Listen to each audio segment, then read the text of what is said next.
Good morning everyone, मैं कौशलेंद्र कुमार। स्वागत है आपका इस चैनल में जिसका नाम है मैथ्स बाय कौशलेंद्र सर। पिछले वीडियो लेक्चर में हम लोग इन्वर्स ट्रिग्नोमेट्रिक फंक्शन शुरू किए थे। उसमें हम आपको बताए थे कि कोई रिलेशन फंक्शन कब होता है और जब फंक्शन होता है तो उसके कुछ टाइप्स को बताए थे, 1 1, मेनी 1, इनटू और ऑन टू। एक बार फिर से देख लीजिए। कोई रिलेशन है y इज इक्वल्स टू मान लीजिए x, तो अगर रिलेशन के ग्राफ को बाई एक्सिस के पैरेलल कोई लाइन एक ही पॉइंट पर काटता है तो ये फंक्शन बन जाता है।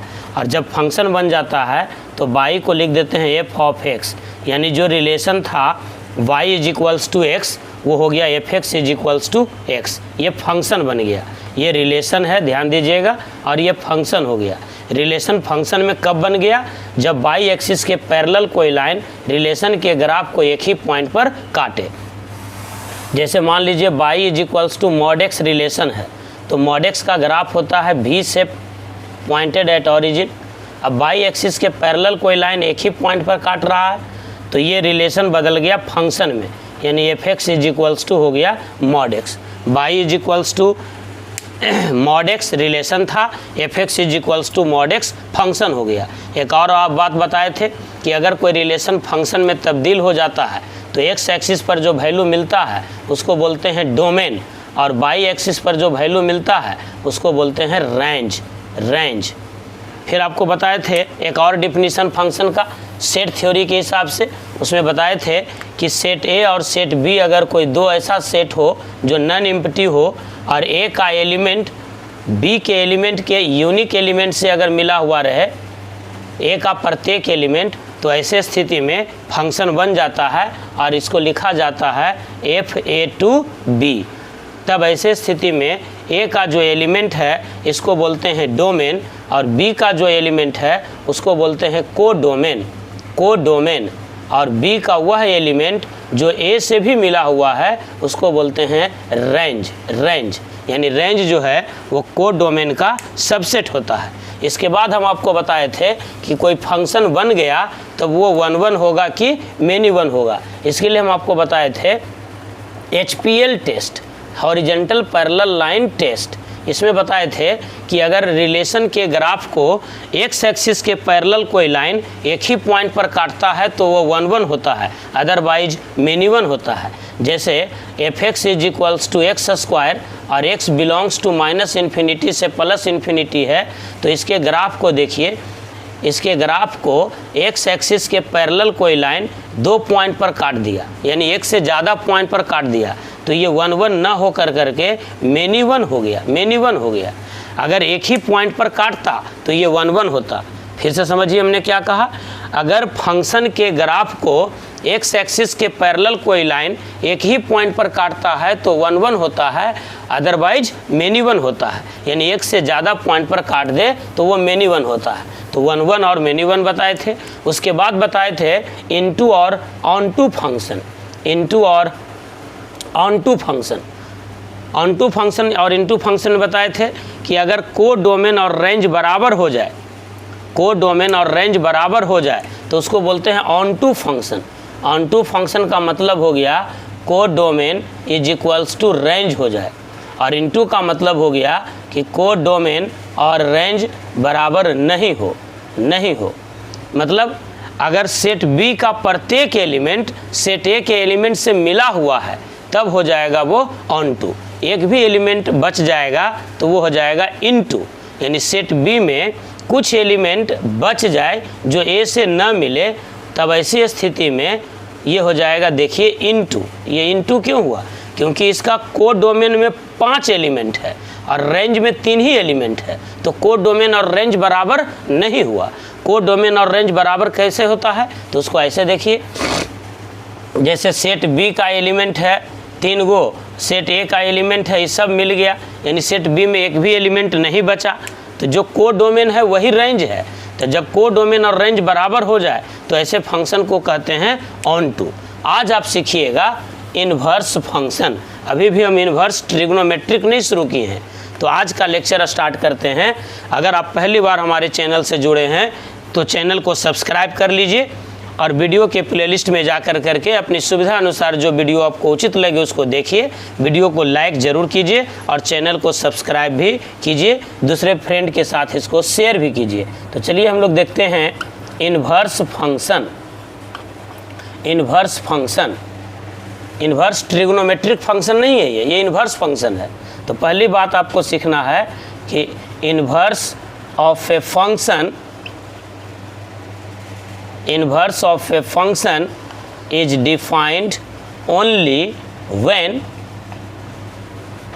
function is 1 on 2, 1 on 2। ध्यान दीजिएगा, किसी भी फंक्शन का इन्वर्स तब और केवल तब डिफाइंड है जब वह 1 on 2 हो, मेनी वन भी नहीं, 1 on 2, एक एक से मिले और को डोमेन रेंज के बराबर हो। ये 1 on 2 हो गया, ये 1 on 2 हो गया। अगर हम ऐसा लिखते, देखिए इससे मिला हुआ है, ये इससे मिला हुआ है, तो ये हो जाएगा many one on 2, many one on 2। तो इसके लिए इन्वर्स डिफाइंड नहीं होगा, इसके लिए इन्वर्स डिफाइंड होगा। इन्वर्स डिफाइंड होता है तब और केवल तब जब कोई फंक्शन 1 on 2 हो।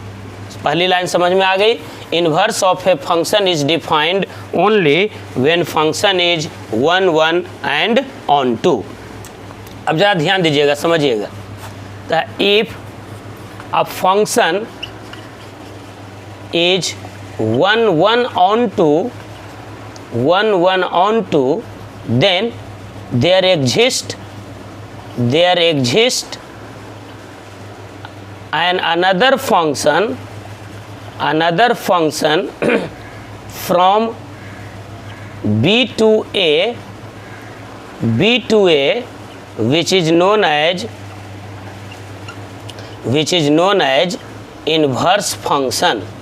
इन्वर्स फंक्शन, जब कोई फंक्शन 1 on 2 हो, ध्यान दीजिए 1 on 2 हो इस प्रकार से, और ये फंक्शन डिफाइंड हो fa to b, तो अपने आप एक फंक्शन डिफाइंड हो जाता है b से a की ओर। ध्यान दीजिए, इस b से a की ओर जो फंक्शन डिफाइंड होता है इसी को बोलते हैं inverse function. Inverse function and is written as f inverse. यहाँ ध्यान देना है कि f इन्वर्स बराबर नहीं होता है 1/f के, ये रेसिप्रोकल होता है। f इन्वर्स एक फंक्शन है जो डिफाइंड हो जाता है b से a की ओर। अगर कोई फंक्शन a से b की ओर है तो वो फंक्शन हो गया, और अगर ये 1 on 2 है तो अपने आप b से a की ओर एक फंक्शन डिफाइंड होता है जिसको इन्वर्स फंक्शन कहते हैं, और ये हो जाता है b से a की ओर। अब आपको यहाँ बताएंगे कि 1 on 2 ही क्यों हुआ। ध्यान दीजिए, अगर मान लीजिए on 2 न रहता, into रहता, जब इनटू फंक्शन रहता तो इसका मतलब ये होता कि को डोमेन और रेंज बराबर नहीं होता। इस प्रकार से मान लीजिए कि ए से बी की ओर डिफाइंड है ये फंक्शन fa to b। अब अगर b से a की ओर डिफाइंड होना रहेगा फंक्शन ऐसे, तो देखिए ये डिफाइंड नहीं होगा। क्यों? क्योंकि अब देखिए ये b हो गया और ये a हो गया। देखिए तो b में देखिए 5 एलिमेंट था, 1 2 3 4 5, ये तीनों मिला हुआ था, ये 2 बच गया। अब b से a की ओर फंक्शन डिफाइंड हुआ।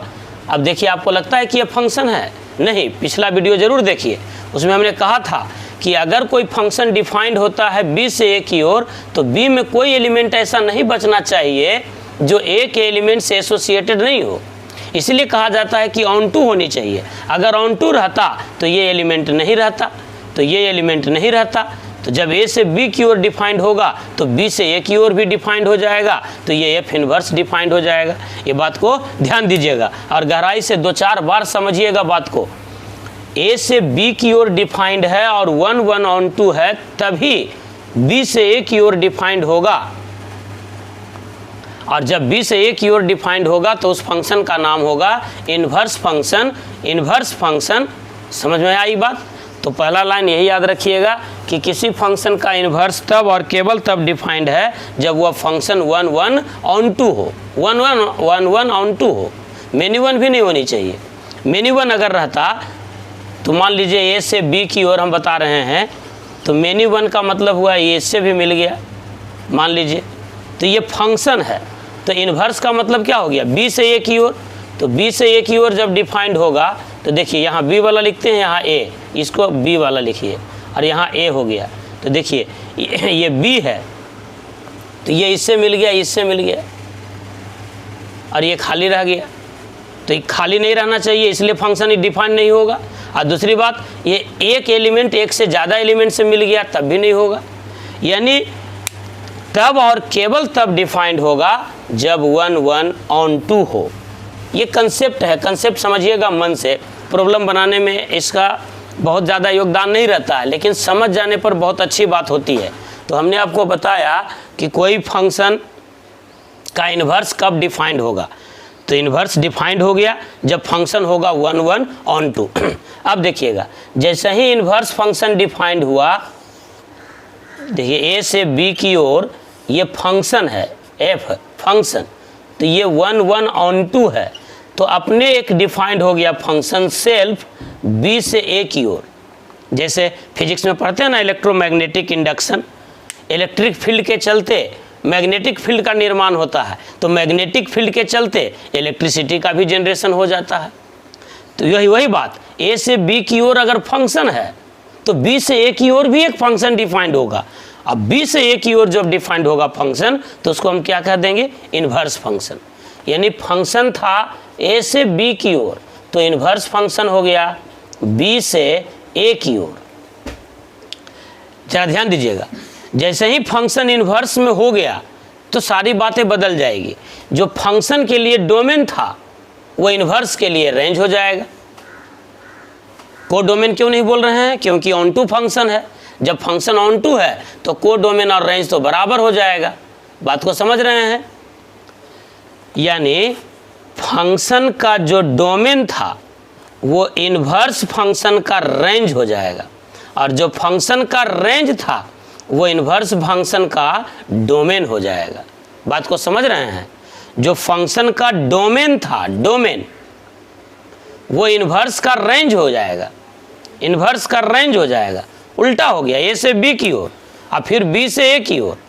अब को डोमेन की बात क्यों नहीं कर रहे हैं, को डोमेन की बात इसलिए नहीं कर रहे हैं कि फंक्शन 1 1 ऑन 2 है, तो ऑन 2 का मतलब ही होता है को डोमेन और रेंज बराबर हो जाए। जब को डोमेन और रेंज बराबर हो जाएगा तो एक बार फिर से देखिए, ये फंक्शन हमने बनाया ए से बी, तो ये हो गया आपका डोमेन और ये हो गया रेंज। लेकिन जब इन्वर्स हो गया तो अब फंक्शन यहाँ से डिफाइंड हो गया, तो ये हो गया डोमेन। इन्वर्स के लिए देखिए ये डोमेन और ये रेंज। ध्यान दीजिएगा, ये इन्वर्स वाले लाइन के लिए है। अब फंक्शन के लिए ये देखिए, फंक्शन के लिए ये वाला एलिमेंट डोमेन और ये वाला एलिमेंट रेंज। इन्वर्स मतलब उल्टा, प्रोसेस में उल्टा। ए से बी की ओर फंक्शन तो बी से ए की ओर इन्वर्स फंक्शन, ए से बी की ओर फंक्शन तो बी से ए की ओर इन्वर्स फंक्शन।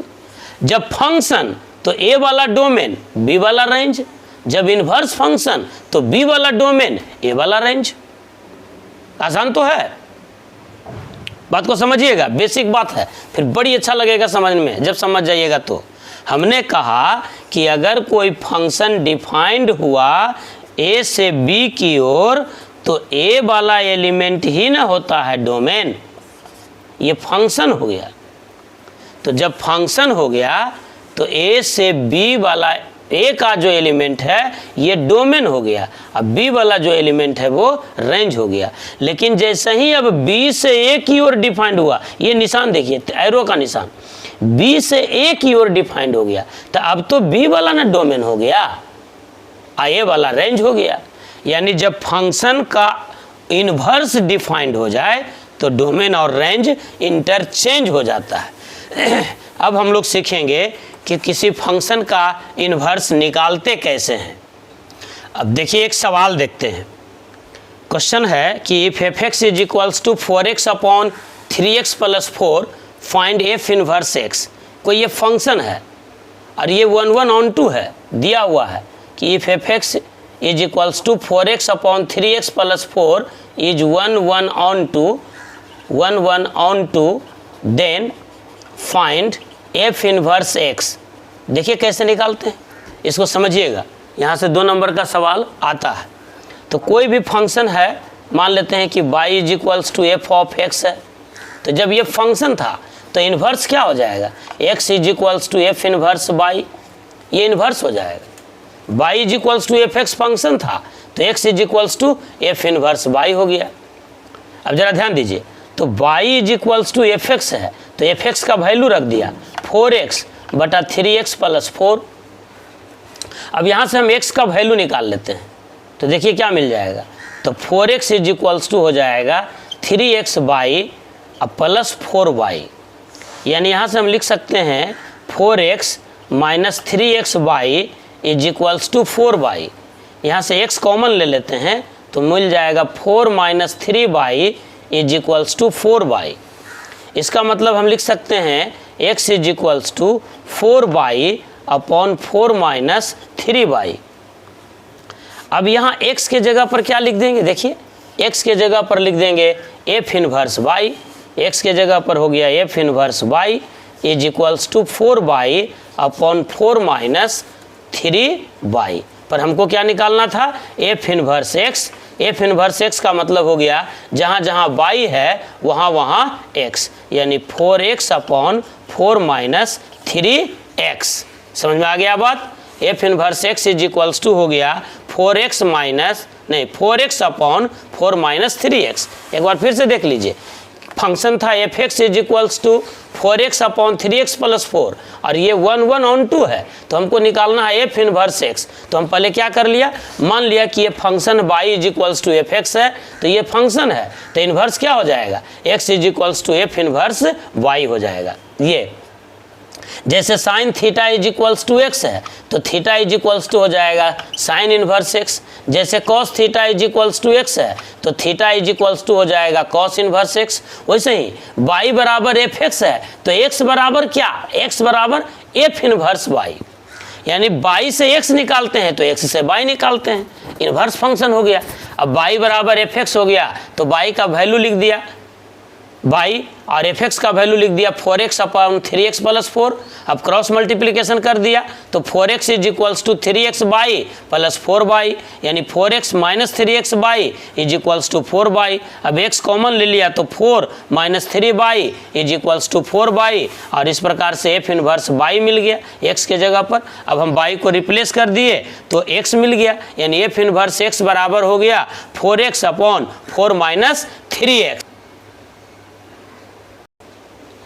चलिए एक और प्रॉब्लम देखते हैं, एक क्वेश्चन और है।